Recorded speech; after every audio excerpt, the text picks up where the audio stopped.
Sharma, and I welcome the opportunity to debate this topic.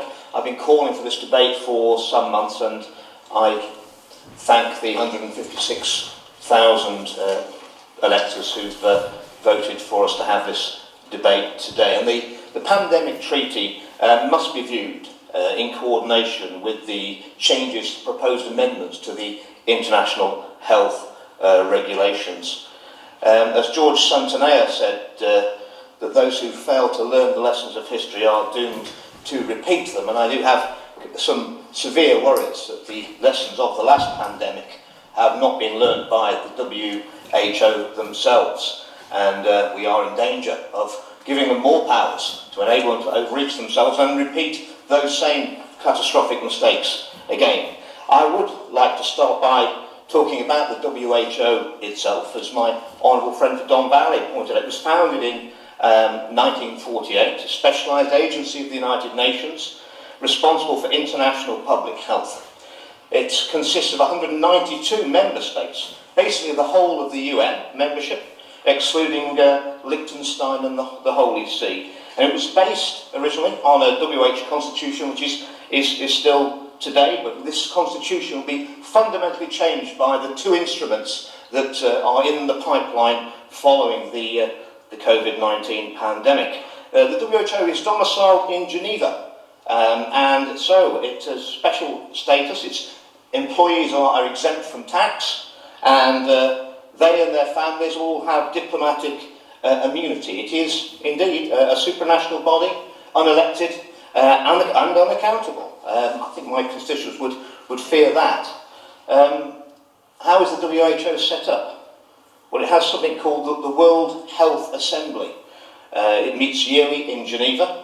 It's a legislative and supreme decision-making body of the WHO. It elects the Secretary General, the Executive Board, and votes on policy and of the WHO. And the current chairperson of the World Health Assembly, the WHO, is a gentleman by the name of Harsh Vardhan.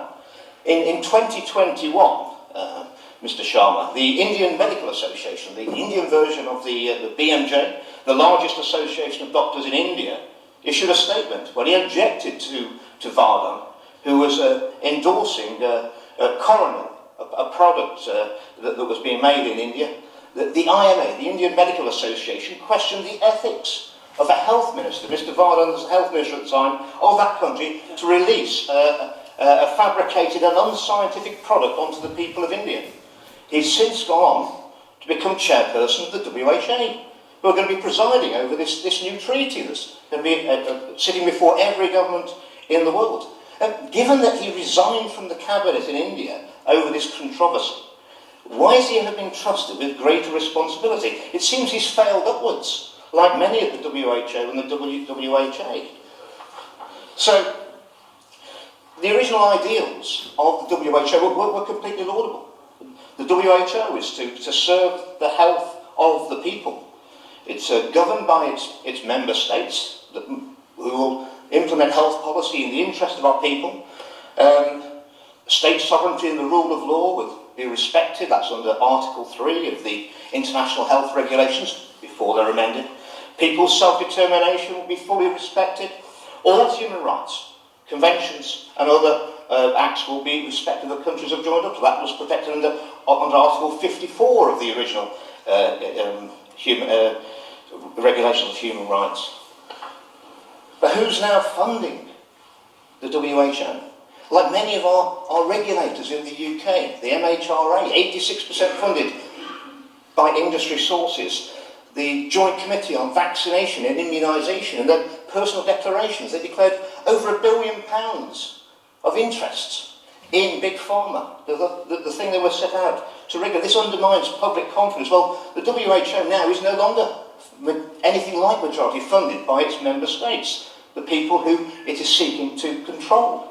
It's 86% funded by external sources.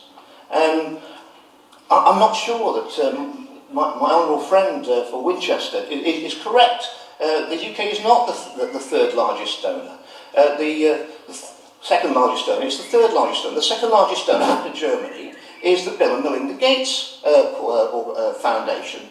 And I think Gavi is the fifth. So you add those together, they are the biggest donors to the WHO. And you have to think, why are they doing this? They're also the biggest donors, or biggest investors in pharmaceuticals and the experimental mRNA technology, which proved so profitable for those who proposed it and produced it during the last pandemic. Indeed, the WHO, it says the member states' contributions to WHO funds have been capped and today account for only 16% of WHO's total budget, with an increasing share of funding to WHO coming from voluntary contributions, where donors direct funding according to their priorities. Well, their priorities might not well be the priorities of my constituents in North West Leicestershire or the electorate in the UK, but he who pays the piper calls the tune. The WHO are promoting the influence of private-public partnerships. They promote that on their websites, to the point where it's pay to play. Anyone can buy influence at the WHO, it's just going to cost you money. And when it comes to when they're consulting, their own internal report, their survey evaluation, final report, May 23rd of May 2022, the various interest groups have more input to the WHO policy than the member states.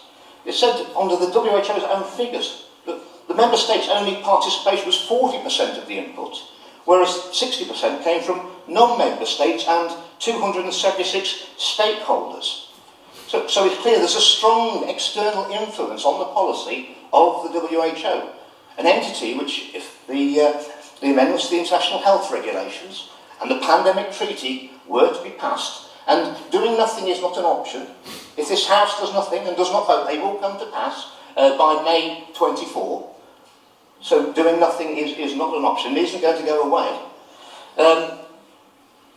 So the WHO's intermediate study says that the WHO is an international organisation created as a sub-agency of the United Nations for the objective of obtaining the highest possible level of health for all people. But at what cost? At what cost? What cost to democracy? What cost to individual freedoms? It is now 80% funded by non-member states, and it is heavily influenced. And it also, during the pandemic, it took extra powers called the fact that it could define information. It took on a position, and this will be enacted in law and binding in those two new instruments, that the WHO has the ability to say what is disinformation. And when anybody says to you that the science is settled on any issue, I suggest that this House would smell a rat straight away, because science is never settled.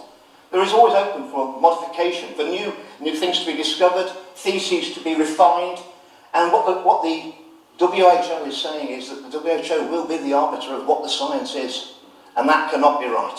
It's a bit like someone saying the market's changed. Well, in my experience, it never has.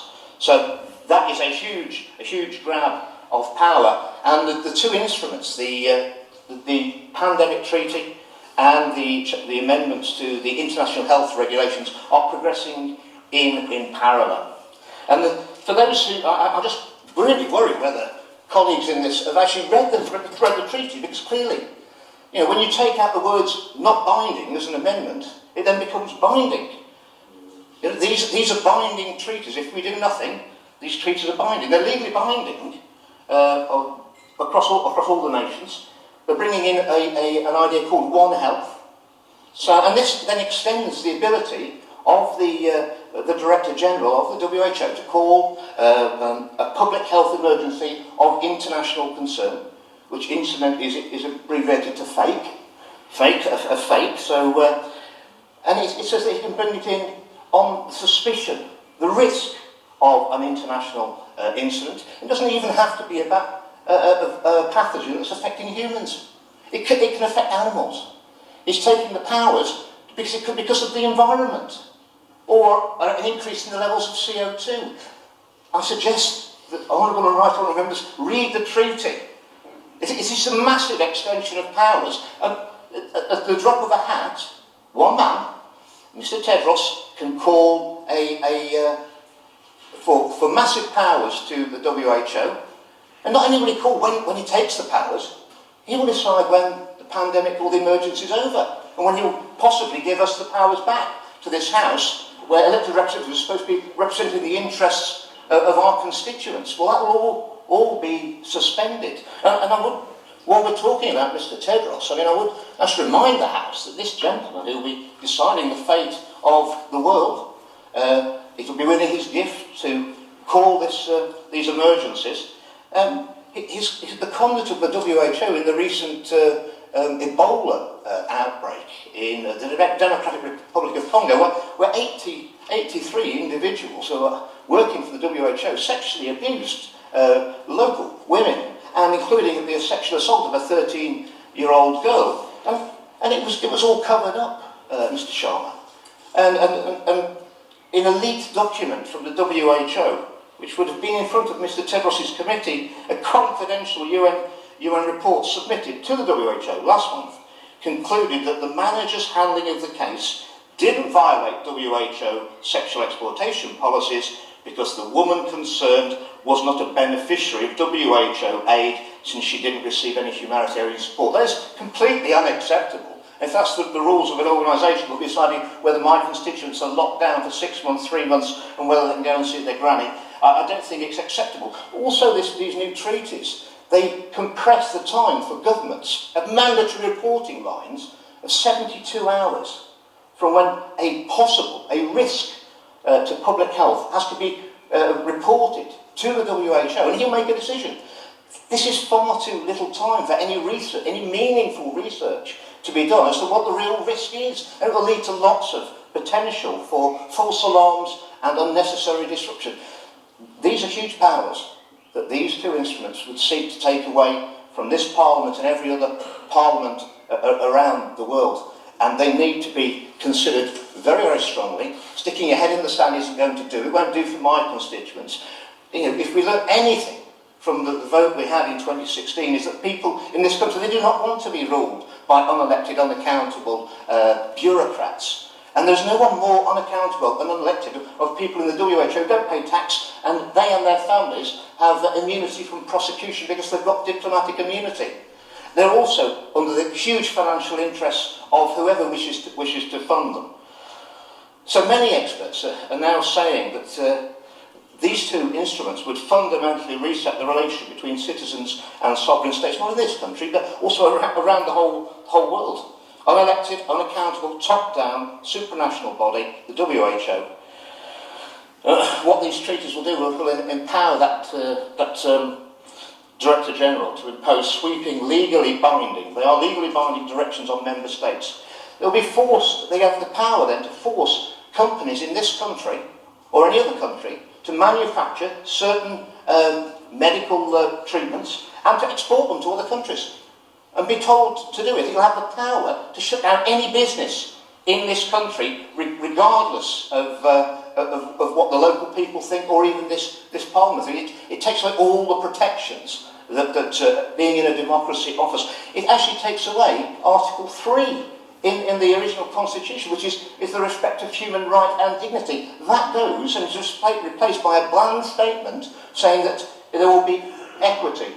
And equity means whatever it means. It means that everyone's going to be treated equally. It also means that one solution to any international problem around the world. And that leads to an all or nothing situation, Mr. Sharma, where if the WHO got it right, and if we want to go in, if I have the time, I'll go into everything they got wrong in the last pandemic. If they get it right, okay, maybe okay. But if they get it wrong, that's the whole of humanity has got it wrong.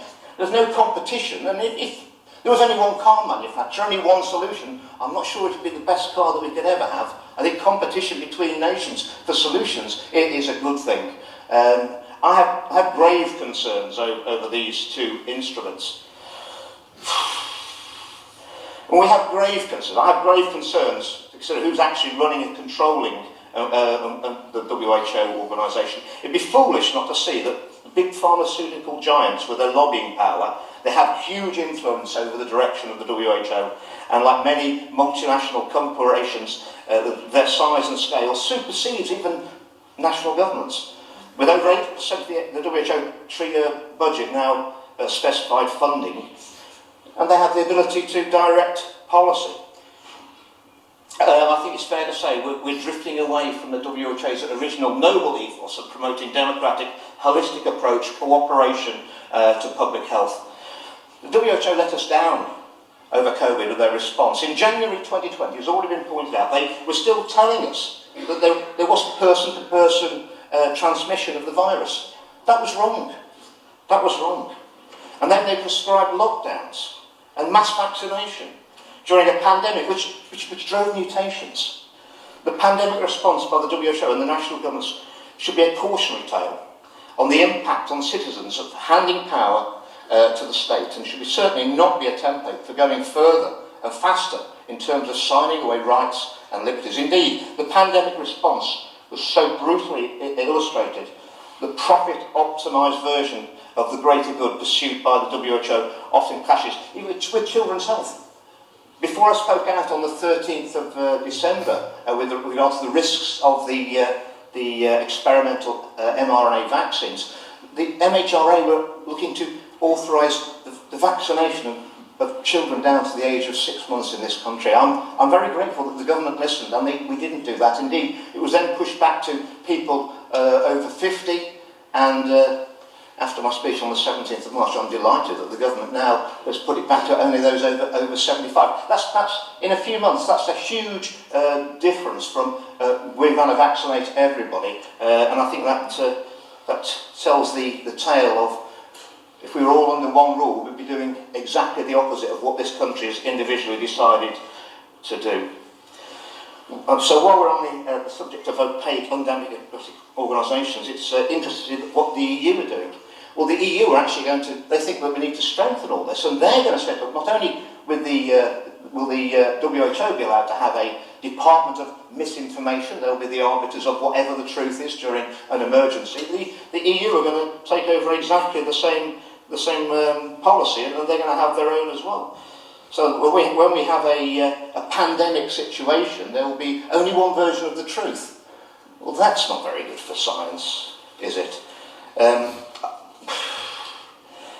The One Health approach, it's also a whole society approach. They will have the ability to mobilise every aspect of our society. Once they call those emergencies, they're going to be able to keep them going. They have control of absolutely every aspect of our citizens' life. This is absolutely massive. There's no more important treaty. Of course, if we were to give these sort of powers, which I would never vote for myself, of course we should have a referendum, because sovereignty belongs to the people. It's not ours to give away, and we know that from the referendum we had in 2016. I hope the House listens very carefully and reads these documents. Aston Macbeth.